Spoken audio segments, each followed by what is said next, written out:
É maravilhoso, é extraordinário, é grandioso estarmos aqui reunidos para engrandecer o nome do nosso Deus. Esse Deus que move as montanhas, esse Deus que acalma os mares, esse Deus que olha no íntimo do nosso ser e nos purifica. E hoje nós estamos aqui para engrandecer a esse Deus, dizendo: só você, Senhor, é o nosso Deus extraordinário. Só o Senhor pode fazer mudanças em nossas vidas. Só você, só você, só você.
Amém. Eu quero convidar vocês a ficarem em pé para nós continuarmos cantando e engrandecendo o nome do nosso Deus.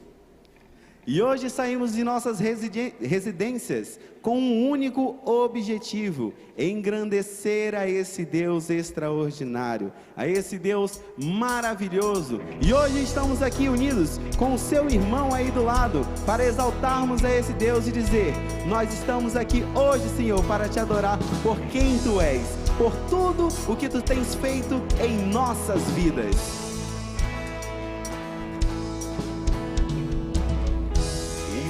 Aqui em tua presença, a pensar no que tens feito em mim.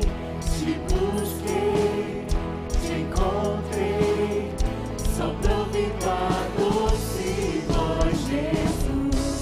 Santo, justo, sempre és fiel. Salva, redime o meu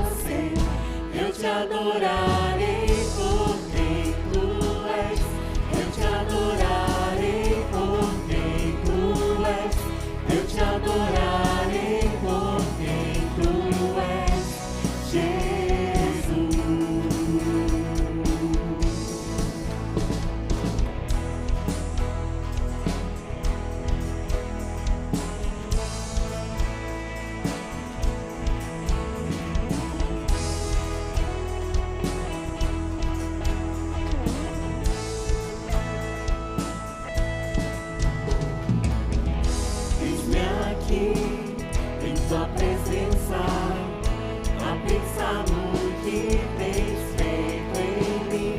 Te busquei, te encontrei, só pra ouvir tua doce voz, Jesus.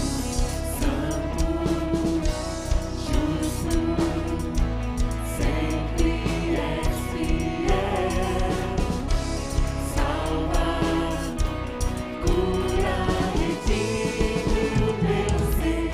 Eu te adorarei por quem tu és. Eu te adorarei por quem tu és. Eu te adorarei por quem tu és, Jesus. Eu te adorarei por quem tu és. Eu te adorarei por quem tu és. Eu te adorarei por quem tu és, Jesus.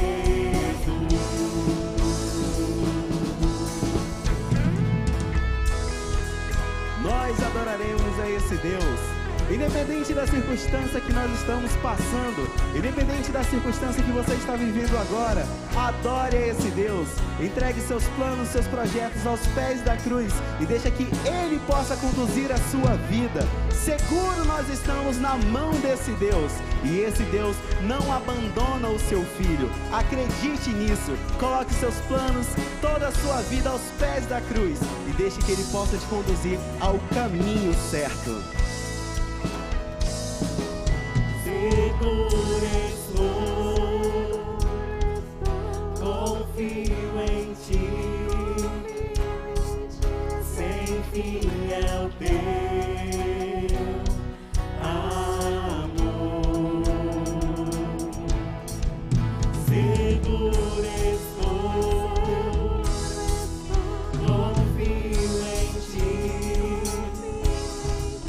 sem fim é o teu amor. Seguro estou, confio em ti, sem fim é o teu amor. Eu te adorarei por quem tu és. Eu te adorarei por quem tu és. Eu te adorarei por quem tu és, Jesus. Eu te adorarei por quem tu és. Eu te adorarei por quem tu és. Eu te adorarei por quem tu és, Jesus.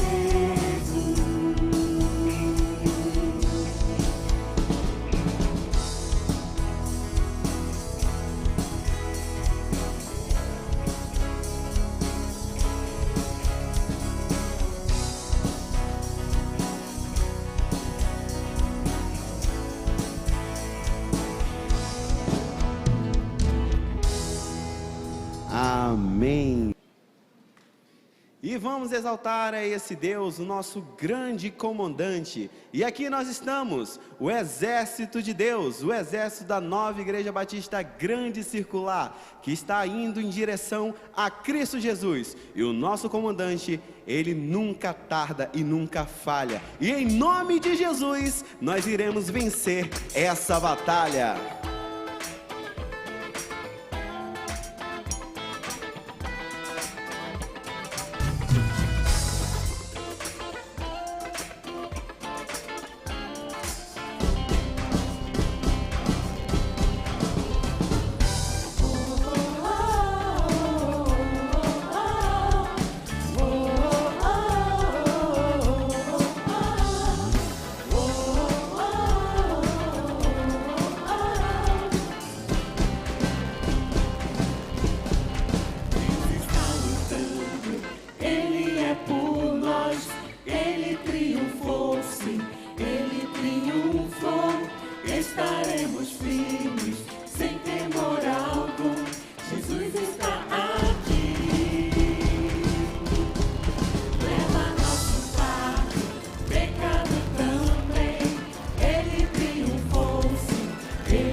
preparem.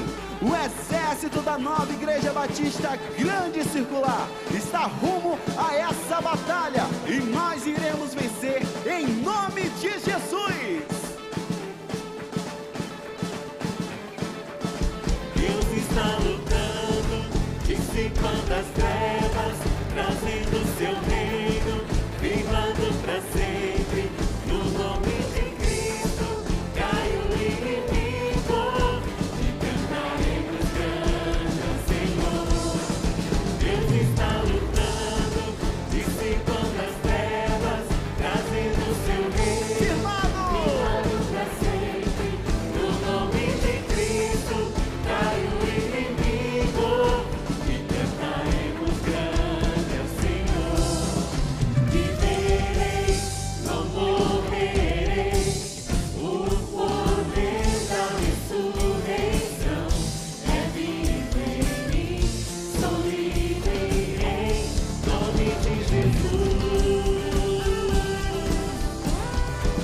Viverei, não morrerei, com minha voz exaltarei. Eu sei que sou curado em. Deus está lutando, dissipando as trevas, trazendo seu reino, firmado para sempre. No nome de Cristo, cai o inimigo e cantaremos grande ao Senhor. Deus está lutando, dissipando as trevas, trazendo seu reino, firmado para sempre. No nome de Cristo, cai o inimigo e cantaremos grande ao Senhor. Deus está lutando, dissipando as trevas, trazendo seu reino, firmado para sempre. No nome de Cristo, cai o inimigo e cantaremos grande ao Senhor.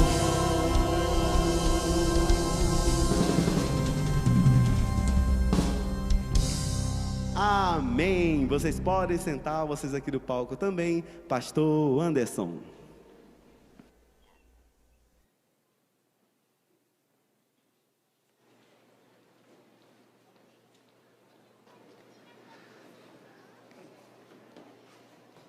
Que bênção, né? Que alegria.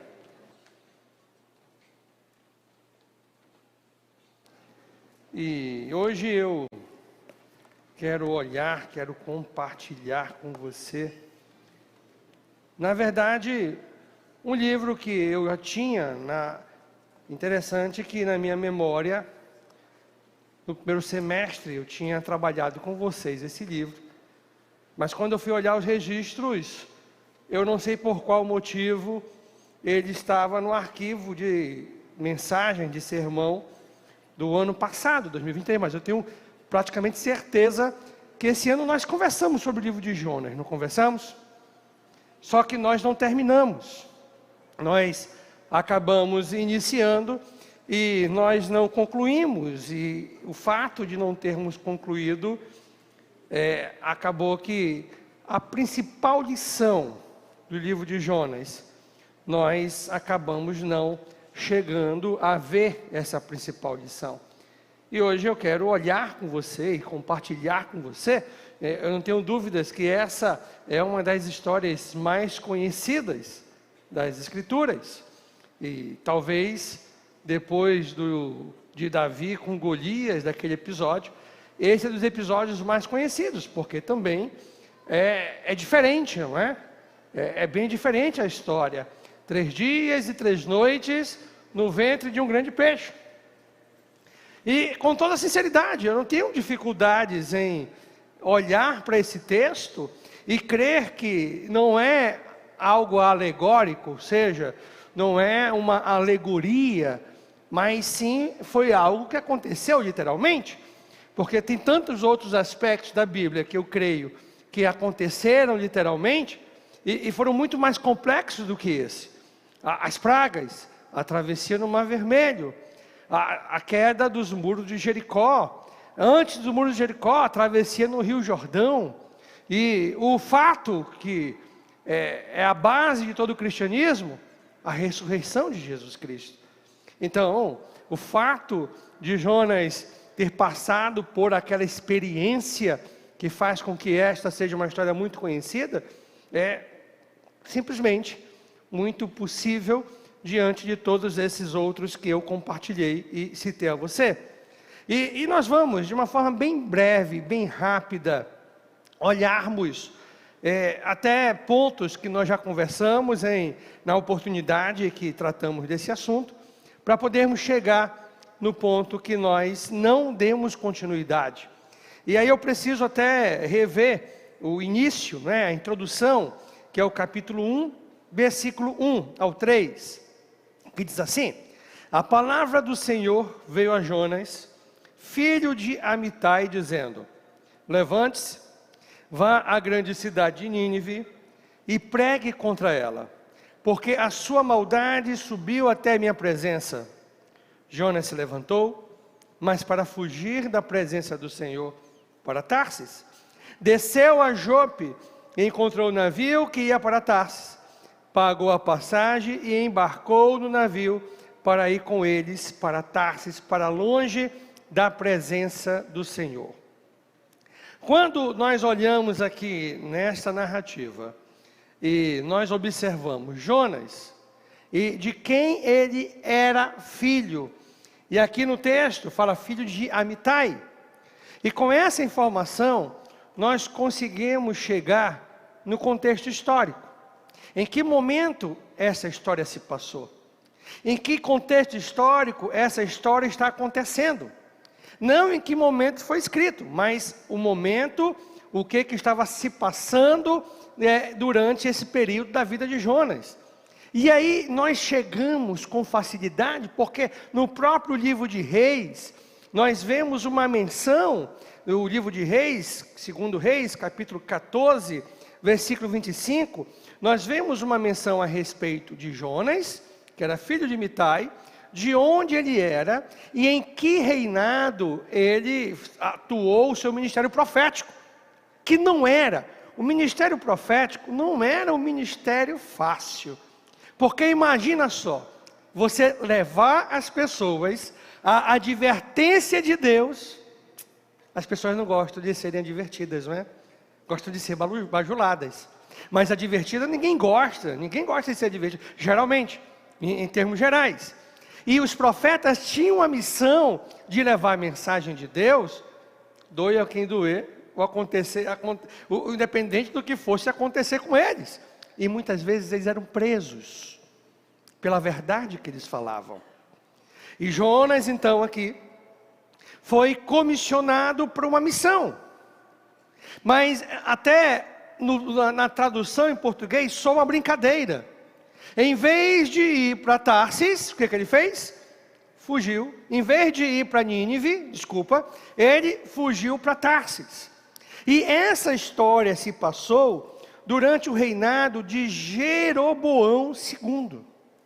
Provavelmente ao fim do reinado de Jeroboão II. E porque isso se deu, ele reinou no século 8 a.C. Mais precisamente, entre os anos 793 a.C. a 753 a.C. E aqui eu estou falando de um período de 40 anos.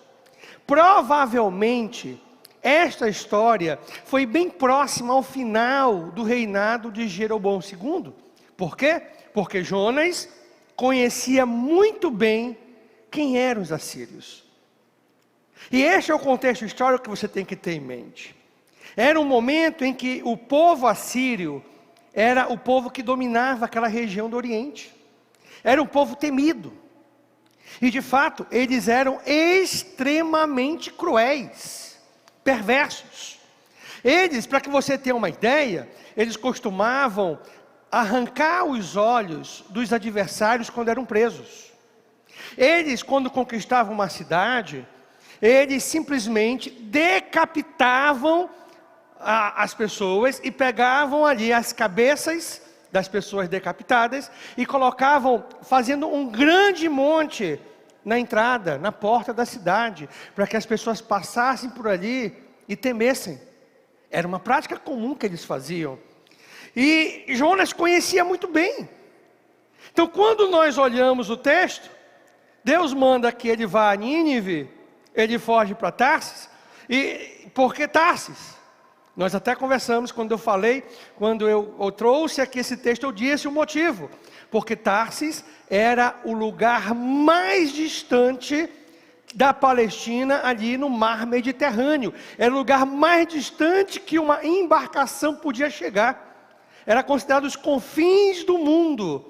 Porque é exatamente enquanto a Palestina, que nós chamamos hoje de Palestina, que naquele tempo não existia a palavra Palestina, era Israel, Judá estava aqui no leste, Tarsis ficava no extremo oeste, provavelmente na região que nós conhecemos como Espanha, ali, né, no extremo do mar Mediterrâneo. Então ele quis ir bem para longe, porque ele não queria ir a Nínive, levar a mensagem de Deus àquele povo. E é nessa hora que até nós lemos, e eu vou novamente ler com você a continuação nesse capítulo 1, só que eu vou ler com a ajuda de vocês, da mesma forma que eu li na última vez. Vocês vão participar dessa leitura, e aí nós vamos fazer o seguinte aqui, olha. Vamos fazer daqui, olha. Rafael, levanta o teu braço aí, Rafael. Do Rafael para trás, aí, levanta a mão aqui do Rafael para cá, ó. As pessoas que estão do Rafael para o corredor, levanta a mão, levanta, isso, olha, vocês estão dentro do barco, tudo bem? Fazem parte do barco, vocês aí, tudo ok? Combinado? E aqui, do Hildo, levanta a mão aí, Hildo, levanta a mão, Hildo, aí, olha. Cadê o pessoal atrás do Hildo? Só nessa linha mesmo, ó, só nessa linha. Tá meio penso ali, o irmão, viu? Tá fora do barco lá, irmão, né? Acho que já é o Jonas na água. Levanta a mão, olha. Vocês daqui são partes do barco, estão dentro do barco, ok? E o que vocês são? O mar, agitado pelo vento. Olhe para o seu irmão, diga o que ele é aí. Tu é um mar, meu irmão. Tu é um mar. Tá entendendo porque tu tá tonto? Não é por causa do corote, não, porque tu é um mar. Agitado pelo vento. E desse outro lado também, vocês são o que aí? Levanta a mão aqui. Isso, desse lado para cá do Rafael, isso. Vocês são o mar. E como é que o mar faz? Tem gente me dando tchau, olha. Não vai embora não acabou ainda não o culto, tá? E como é que acontece quando vocês estão dentro do barco? Como é que acontece aí? Tem gente que parece o João Bobo, não é? Tudo bem? Então, legal, ok? Vocês têm que ajudar, tem que ter som, né? Vamos lá, o mar, eu quero ver só o mar. Cadê o mar dos dois lados? E vocês ficam parados, Aê, pronto, agora vamos fazer a leitura. E vocês vão me ajudar nessa leitura, tudo bem? Cadê o Jonas? Jonas, por favor, Jonas, venha cá. Pronto, Jonas, fica aqui, Jonas. Só vai interpretar, só gesticular, Jonas. Isso, fica aqui. Pronto. Deita aí, pronto. Daqui a pouco tu deita.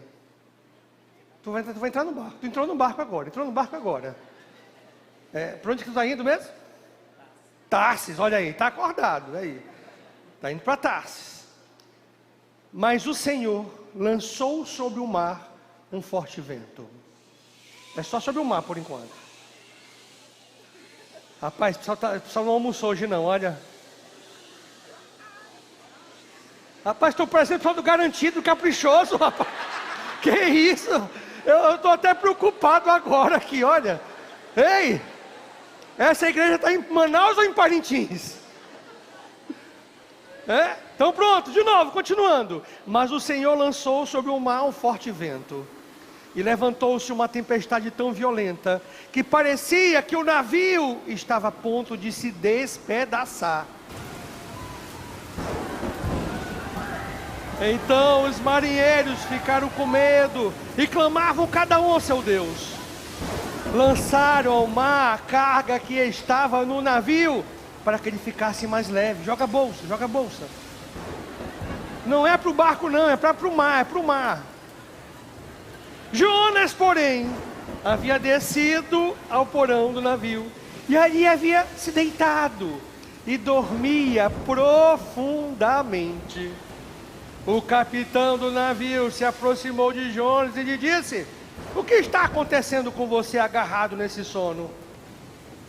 Levante-se, invoque o seu Deus, talvez assim esse Deus se lembre de nós para que não pereçamos.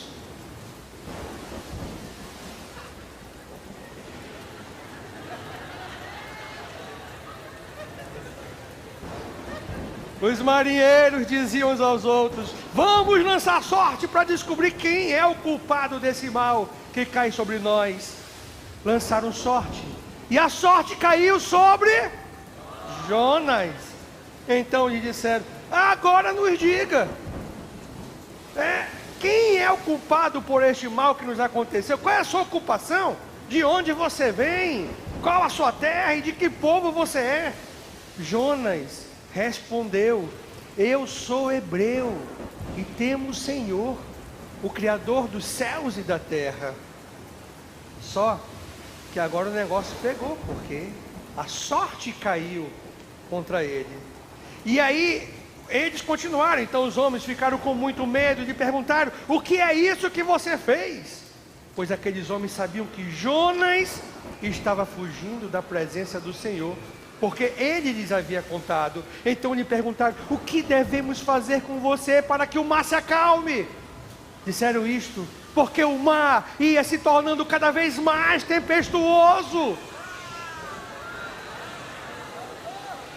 Jonas respondeu: peguem-me e me lancem no mar, e então ficará calmo, porque eu sei que é por minha causa esta grande tempestade. Marinheiro, me ajuda aqui, marinheiro. Me ajuda aqui, marinheiro. Pega aí, marinheiro. Já é o segundo culto, então agora pode. Vamos, marinheiro.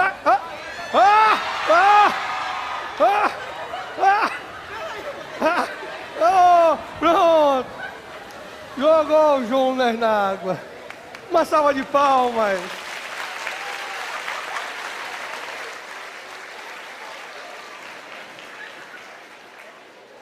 No primeiro culto, a maldade do Rafael era tão grande que o Rafael caiu com Jonas.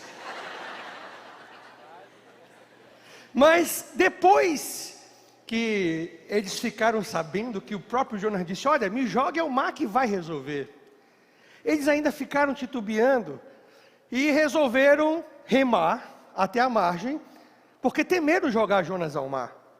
Mas a tempestade aumentou. Quando eles jogaram Jonas ao mar, ficou tudo tranquilo. Tudo tranquilo, calmaria. Como aquele mar agradável, depois de uma tempestade. Ficou tudo calmo, calmo, calmo. E quando nós olhamos para essa história, e a lição que eu quero tirar hoje com você, e eu quero falar com você para alcançar essa lição, é a respeito de uma missão quase impossível. Uma missão quase impossível. É disso que eu quero olhar com você. E você vai entender o porquê de quase impossível. Uma missão quase impossível. Qual era a missão que Deus havia dado a Jonas? Vá a Nínive e pregue contra aquela cidade. Isso é chamado, nos livros proféticos, de oráculo. Os profetas, eles decretavam os oráculos de Deus. O que eram os oráculos de Deus? As advertências de Deus. E qual era a advertência que era para Jonas decretar àquele povo? Deus trará destruição. Só que como nós observamos, em vez de Jonas obedecer a Deus, Jonas fugiu para Tarsis. E aí gera uma grande questão: por que Jonas fugiu para Tarsis? Automaticamente é comum as pessoas dizerem: olha, ele fugiu para Tarsis porque estava com medo dos ninivitas. Não, não foi esse o motivo. Isso fica muito claro quando a gente retoma o capítulo 3, E quando nós chegamos no capítulo 4, na verdade ele fugiu para Tarsis não porque ele estava com medo, mas sim porque o ressentimento que ele havia desenvolvido contra aquele povo era tão grande, e isso dá todo o entendimento para esse livro, que ele não queria pregar a palavra de Deus, para que aquele povo não se arrependesse, e fosse agraciado com a misericórdia de Deus. Esse foi o motivo de Jonas ter fugido. E aí nos leva ao ponto que eu quero compartilhar com você nessa noite. Ponto número 1, coloque aí. A mensagem tem que ser pregada independente de ressentimentos. Coloque isso aí. A mensagem tem que ser pregada independente de ressentimentos. Jonas, ele estava com o coração tão ressentido contra os assírios. Por quê? Porque os assírios eram uma ameaça. E era uma ameaça que se tornou real. Estamos falando que provavelmente Jonas tenha vivido essa experiência por volta do ano 740 antes de Cristo. E por que que esse ressentimento tiveram várias incursões dos assírios a Israel? E Jonas estava ressentido contra aquele povo pela crueldade que eles tinham em seus corações, pelo sangue derramado nas suas mãos. E Jonas não queria levar a palavra de Deus para ele, e por isso que fugiu. E precisou de passar 3 dias e 3 noites dentro do ventre de um grande peixe. A Bíblia não fala que peixe era esse, mas era um grande peixe. Há algumas versões que colocam a baleia, mas a Bíblia não fala que peixe era, mas era um grande peixe. Talvez fosse uma baleia, talvez uma outra espécie. E durante esses 3 dias e 3 noites, Deus tratou com Jonas, que ele tinha que aprender: olha, não é como eu quero, não é do meu jeito, mas é como Deus quer que seja feito. E ao final desses 3 dias e 3 noites, no capítulo 2, versículo 10, olha o que acontece. E o Senhor falou ao peixe, e este vomitou Jonas na terra. E aí começa o capítulo 4, o capítulo 3, o capítulo 3, e olha só o capítulo 3, versículo 1, é como se fosse uma nova introdução. A palavra do Senhor veio a Jonas pela 2ª vez, dizendo: levante-se, vá à grande cidade de Nínive, e pregue contra ela a mensagem que eu lhe darei. Jonas se levantou, e foi a Nínive, segundo a palavra do Senhor. Ora, Nínive era uma cidade muito importante diante de Deus. Uma tradução melhor aqui para essa parte é que Nínive era uma cidade muito grande. E de fato, era um tamanho extraordinário para aquela época. Nós inclusive temos aqui no próprio livro de Jonas, pontuando os habitantes. Ele coloca 120 mil pessoas. Para a época, era muita gente. Estamos falando há 2.700 anos atrás. Uma cidade com mais de 100 mil habitantes era algo extraordinário. E aí, continuando a leitura: levante-se, vá à cidade, a grande, essa seria a tradução correta, a grande cidade de Nínive, e pregue contra ela a mensagem que eu lhe darei. Jonas se levantou e foi a Nínive, segundo a palavra do Senhor. Ora, Nínive era uma cidade muito grande diante de Deus. Era necessário 3 dias para percorrê-la. Jonas começou a percorrer a cidade, caminho de um dia, e pregava dizendo: ainda 40 dias, e Nínive será destruída. Você consegue imaginar Jonas pregando? Você acha que Jonas pregava com um coração misericordioso? Você acha que Jonas pregava com o coração desejando ver aquelas pessoas se arrependerem? Você acha isso? Não. Eu imagino Jonas pregando: ei, 40 dias e vocês serão destruídos. e os meus olhos vão contemplar. Eu imagino que essa era a postura de Jonas. E essa postura pelo contexto do livro, como vocês vão ver mais na frente. E aí, acontece aquilo que ele não esperava. Na verdade, nem o mais otimista daquela época esperava. Jonas estava proclamando o juízo de Deus. 40 dias. Em 40 dias, vocês serão destruídos. E enquanto Jonas pregava, olha o que diz a partir do verso 5. Os ninivitas creram em Deus, proclamaram jejum, e vestiram roupa feita de pano de saco, desde o maior até o menor. Essa atitude, ou essa expressão de vestir roupa de pano de saco, era uma representação de humilhação. Humilhação diante de Deus. Onde eles estavam reconhecendo que eram pecadores, que eram falhos, que dependiam de Deus, que precisavam de Deus, que estavam clamando pela misericórdia do Senhor. Isso é sinônimo de arrependimento. Olha o verso 6. Quando esta notícia chegou ao rei de Nínive, ele se levantou do seu trono, tirou os trajes reais, cobriu-se de pano de saco e sentou-se sobre cinzas, e mandou proclamar e divulgar em Nínive o seguinte: por mandado do rei e dos seus nobres, ninguém, nem mesmo os animais, bois e ovelhas, pode comer alguma coisa. Não lhes deem pasto, nem deixem que bebam água. Todos devem ser cobertos de pano de saco, tanto as pessoas como os animais. Então clamarão fortemente a Deus e se converterão, cada um do seu mau caminho e da violência que há nas suas mãos. Gente, o arrependimento foi geral, do maior ao menor, do rei à autoridade máxima, acompanhado de seus nobres, que representavam os ministros, para a nossa cultura ocidental, até o mais simples daquela cidade.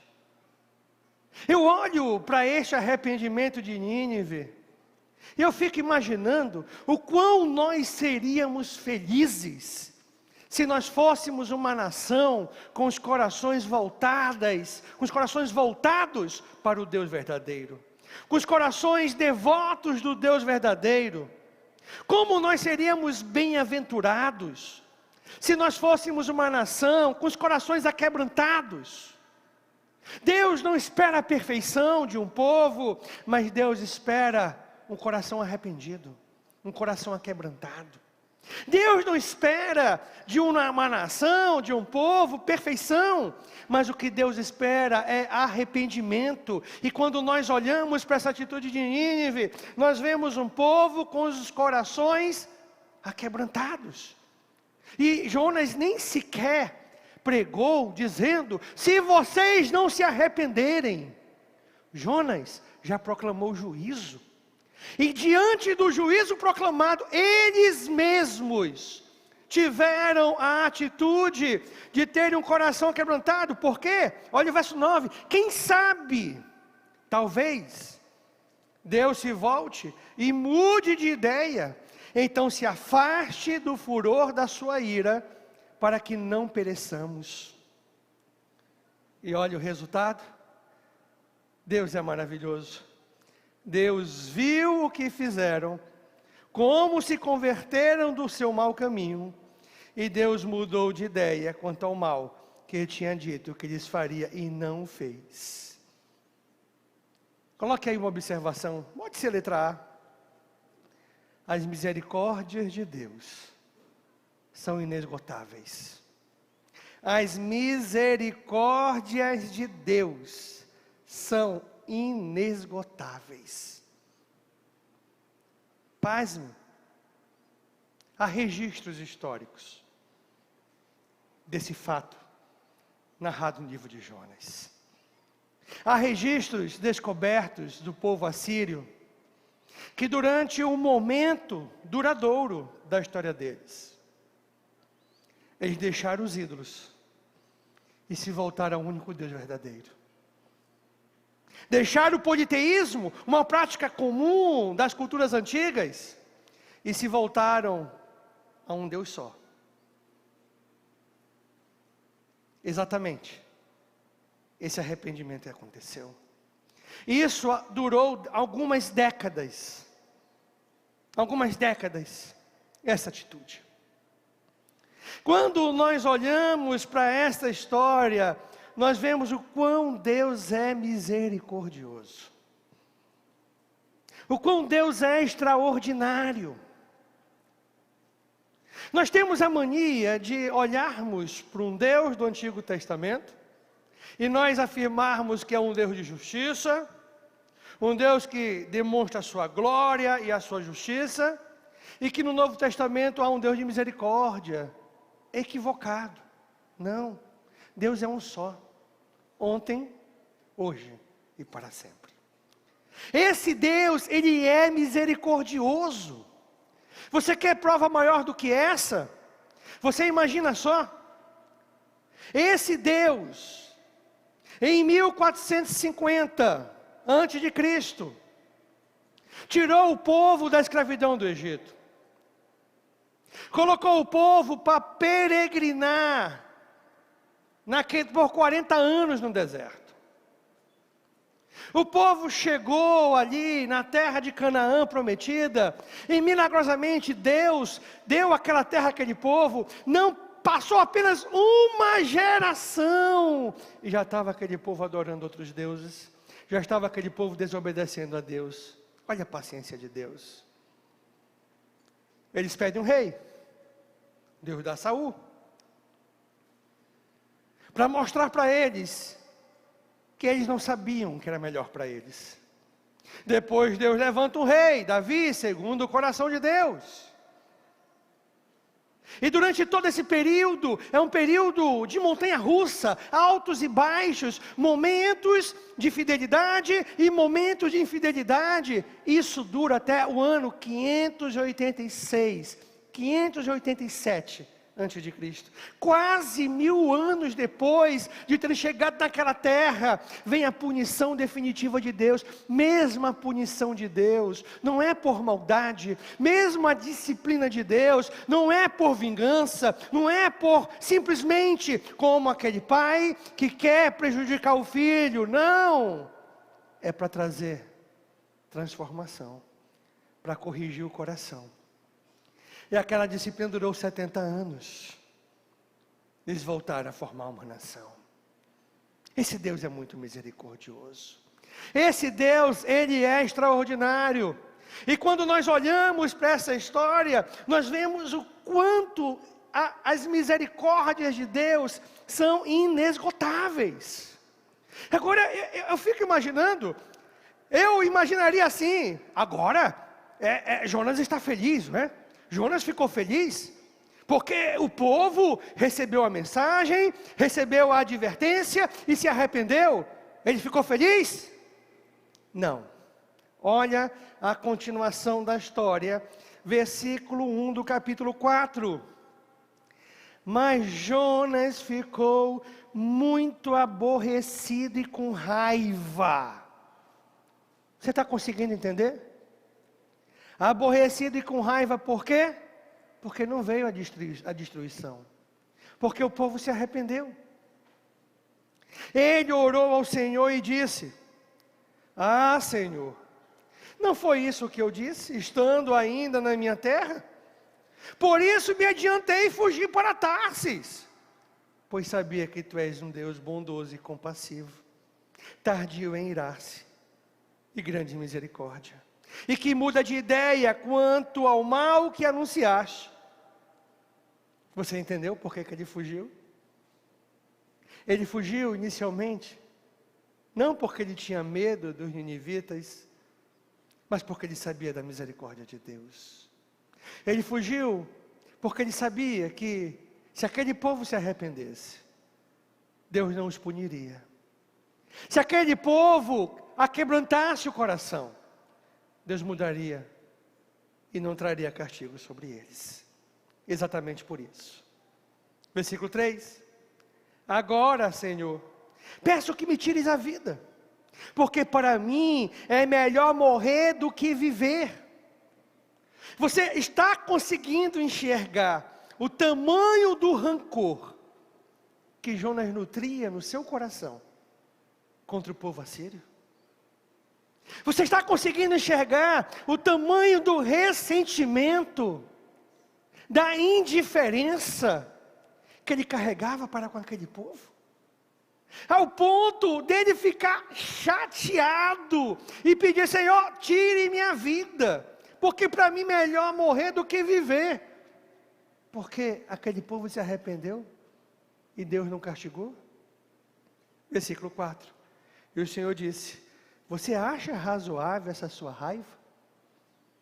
Mas antes de continuarmos, tem uma segunda observação. Letra B. A diferença não pode ser maior do que a misericórdia.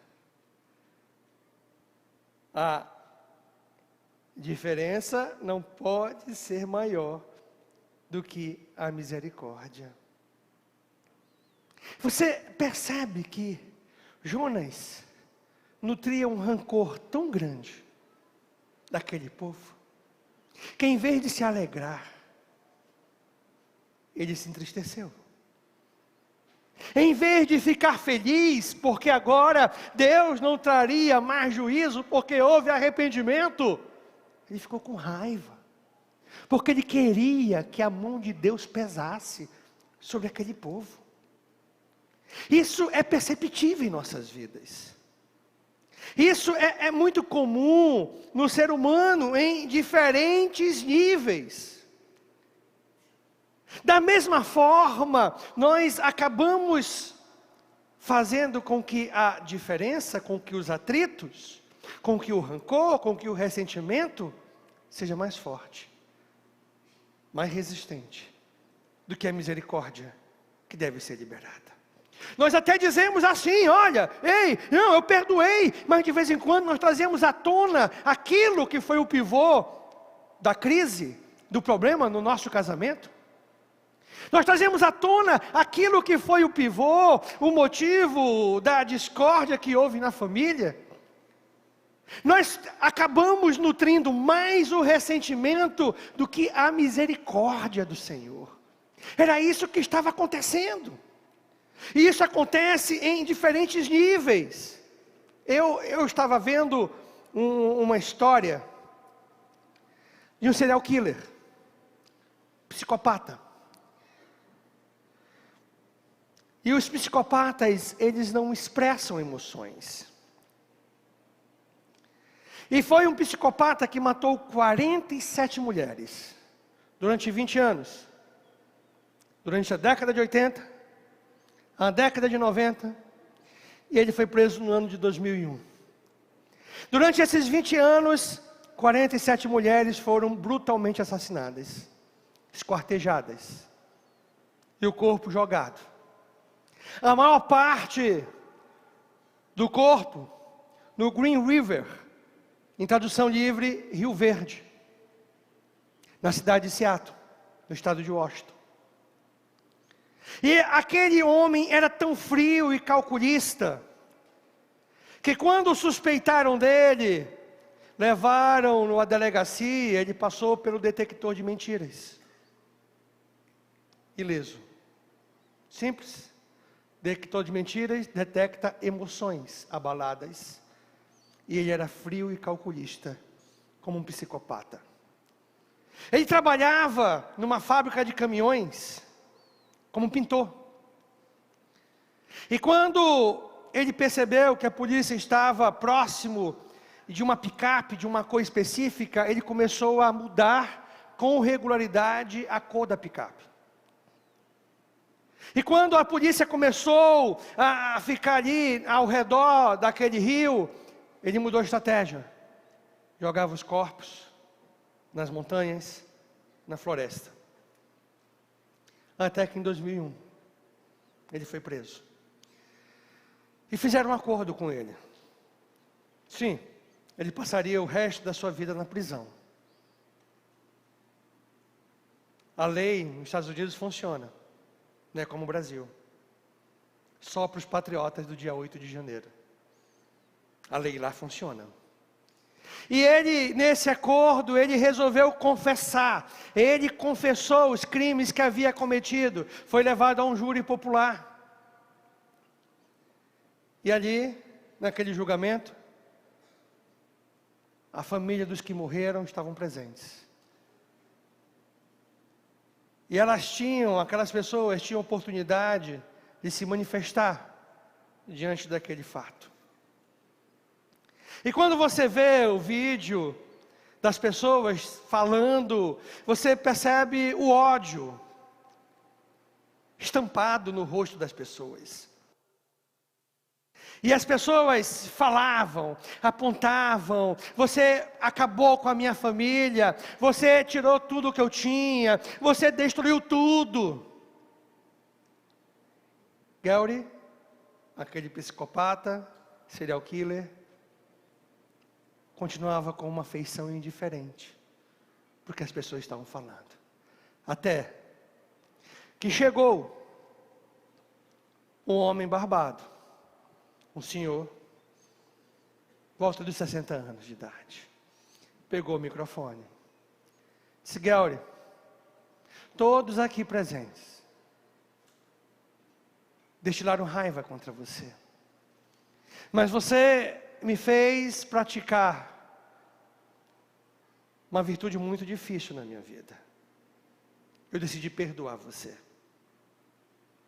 E nesse momento, foi o único momento que Gary esboçou uma reação, uma emoção, e ele começou a chorar. Ele chorou, porque aquela pessoa liberou perdão. As misericórdias. A misericórdia precisa ser muito maior do que o ressentimento que tenha surgido em nossos corações. Eu sei que muitas vezes é difícil, mas é isso que nós aprendemos na vida cristã. Eu sei que muitas vezes não é fácil, como dessa vez, mas é uma atitude que tem que ser cultivada em nossos corações.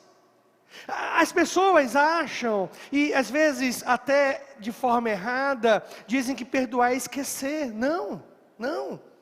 A nossa mente não é um HD de computador que você formata e apaga tudo, ou volta para ali como é que era originalmente, para formatação de fábrica. Não.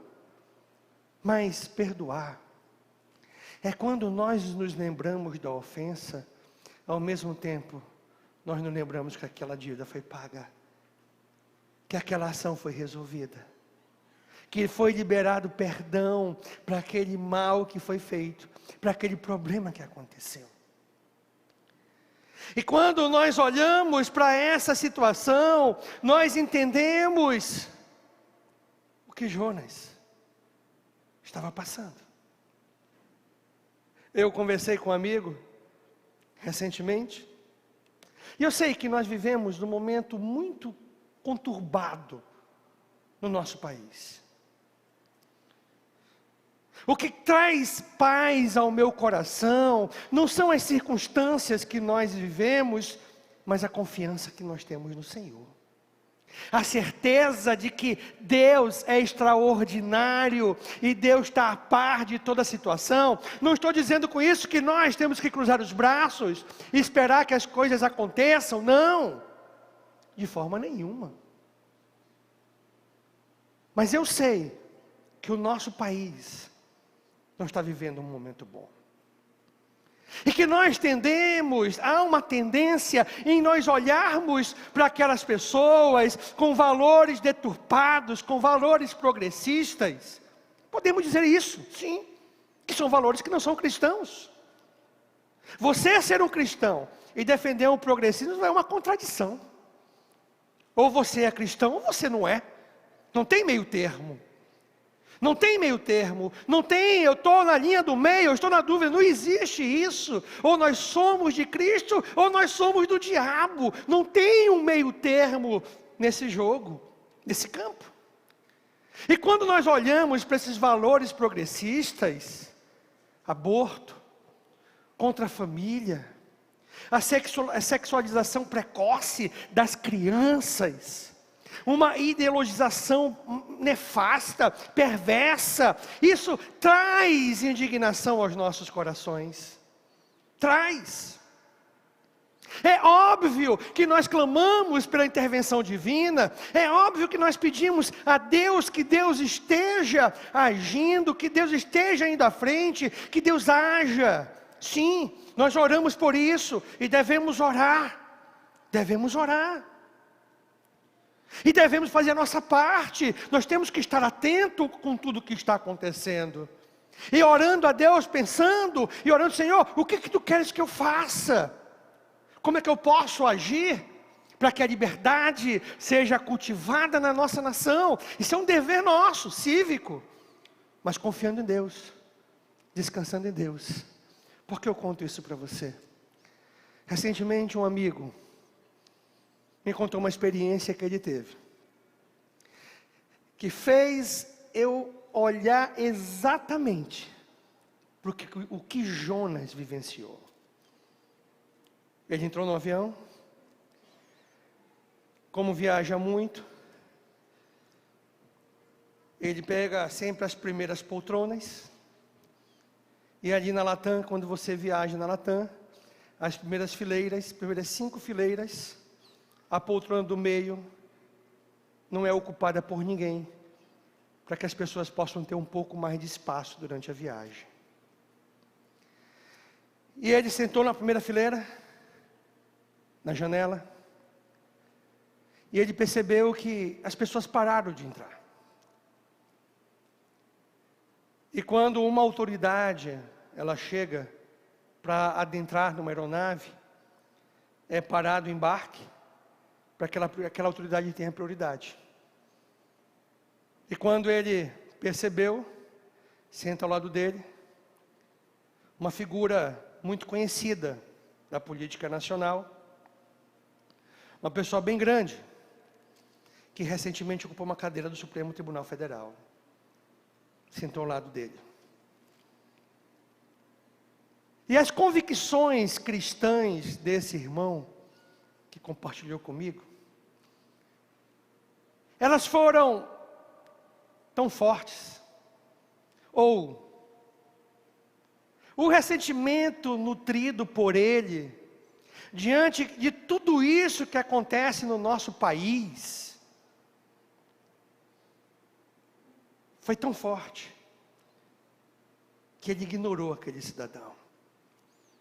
E por 3 vezes, o cidadão tentou chamar a atenção dele. Ele olhava e virava o rosto, e ignorava completamente. Quando ele desceu daquele avião, ele entendeu o que foi que Jonas passou. Ele entendeu que o mesmo pecado ele havia cometido. Eu não quero que você me entenda mal. Nós, sim, queremos que Deus haja com a sua justiça. Mas antes disso, nós queremos que a misericórdia, que o arrependimento, que a mudança nos corações aconteçam, para que a misericórdia seja estendida. Talvez aquela foi uma grande oportunidade que ele perdeu de pregar, de compartilhar Jesus com aquele cidadão. Eu não estou falando que ele mudaria de ideia, mas o que eu estou falando é que ele chegaria diante de Deus e não teria um motivo a menos para falar, porque Deus mostraria aquela cena: olha o servo que eu usei para falar para você de Jesus. E eu vou ser sincero para você, a minha tendência inicial era fazer a mesma coisa, mas a experiência que ele passou já me faz estar preparado para uma situação como essa. Nós não podemos deixar com que os ressentimentos, até os ressentimentos, ou até aquele sentimento ruim, ou sentimento de tanta maldade que nós vemos acontecendo, nós não podemos deixar com que isso abafe a missão número 1 de cada um de nós, que é proclamarmos Jesus a esse mundo perdido. Essas pessoas precisam de Jesus, assim como um dia eu precisei, assim como um dia você precisou conhecer a Jesus. Nós não podemos simplesmente olhar e simplesmente ver os erros e os pecados. Sim, eles existem, lá estão, e nós não podemos fazer vista grossas para isso, não podemos, mas não podemos esquecer que antes Deus está dando oportunidade de arrependimento, assim como aquele povo de Nínive teve. Deus está dando oportunidade de arrependimento, e nós temos que ter esse coração do mesmo jeito atento, esse arrependimento.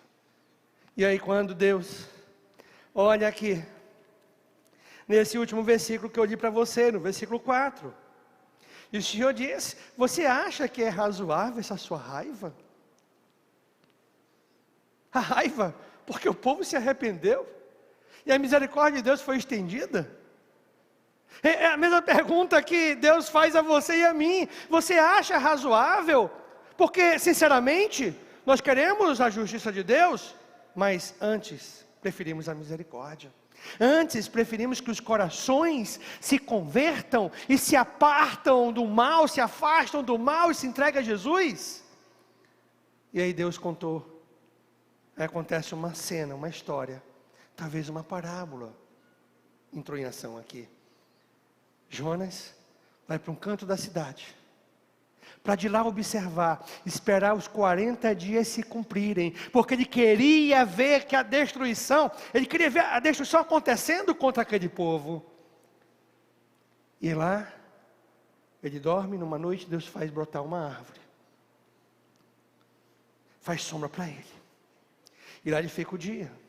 Na noite seguinte, um verme vem e come a árvore. Quando ele amanhece, ele reclama: Senhor, olha o verso 10. Olha o verso 10. Olhe comigo o verso 10, eu vou ler aqui no painel, pode projetar.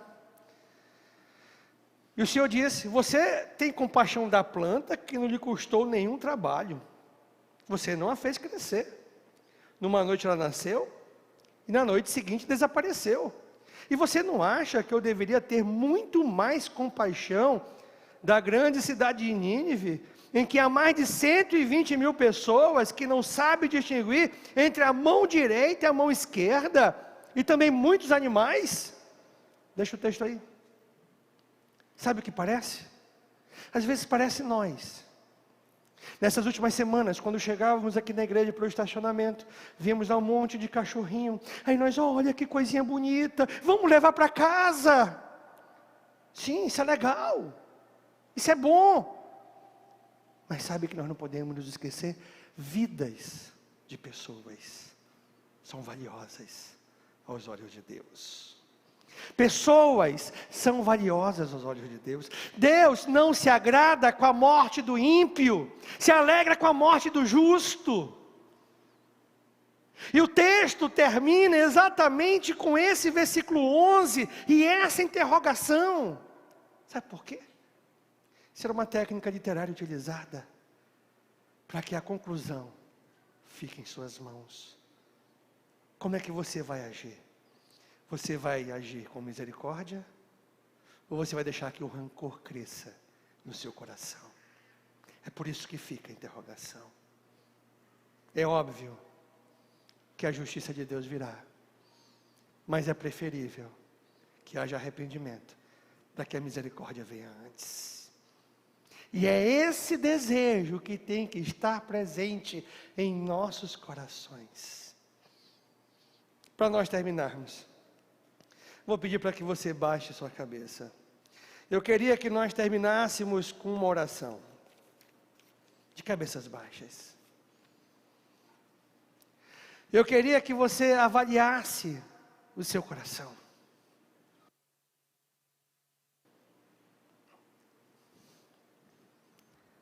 E a avaliação que tem que ser feita é se você vai nutrir, vai cultivar mais a misericórdia ou mais o ressentimento. Pai, eu sei que não é fácil. Principalmente quando nós olhamos tantos absurdos autoritários, tanta crueldade e maldade. Quando nós olhamos tanta injustiça.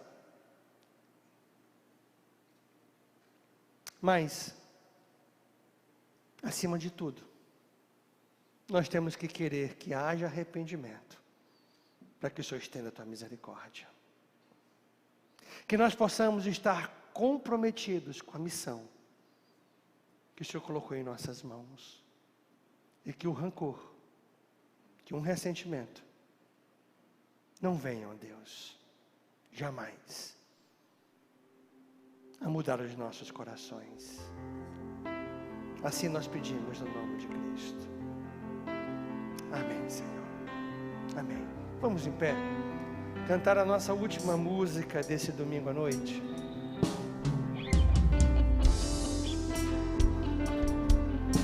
E sair daqui para os nossos lares, com a certeza em nossos corações, de que nós precisamos dos braços do nosso Pai. E precisamos disso muito mais do que qualquer outra coisa. Que o nosso conforto, que a nossa alegria esteja no Senhor, não em coisas ou pessoas. Cante com a gente. Estou nos braços daquele que nunca me deixou. Somente as vozes femininas.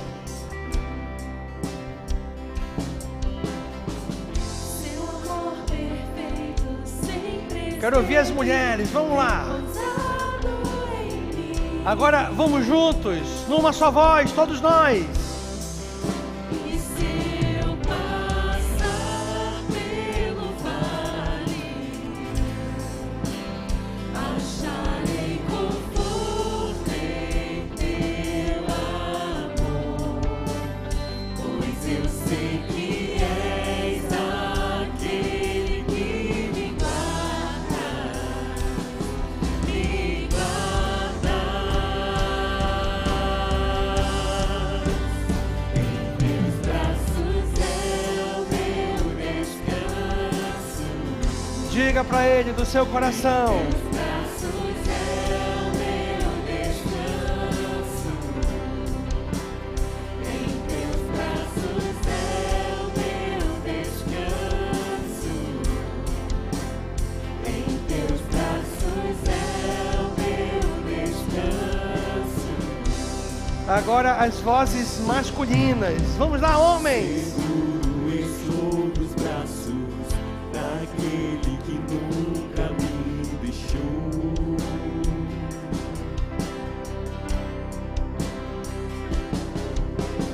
Seu amor perfeito sempre esteve repousado em mim. Agora vamos todos juntos, numa só voz. E se eu passar pelo vale, acharei conforto em teu amor, pois eu sei que és aquele que me guarda, me guarda.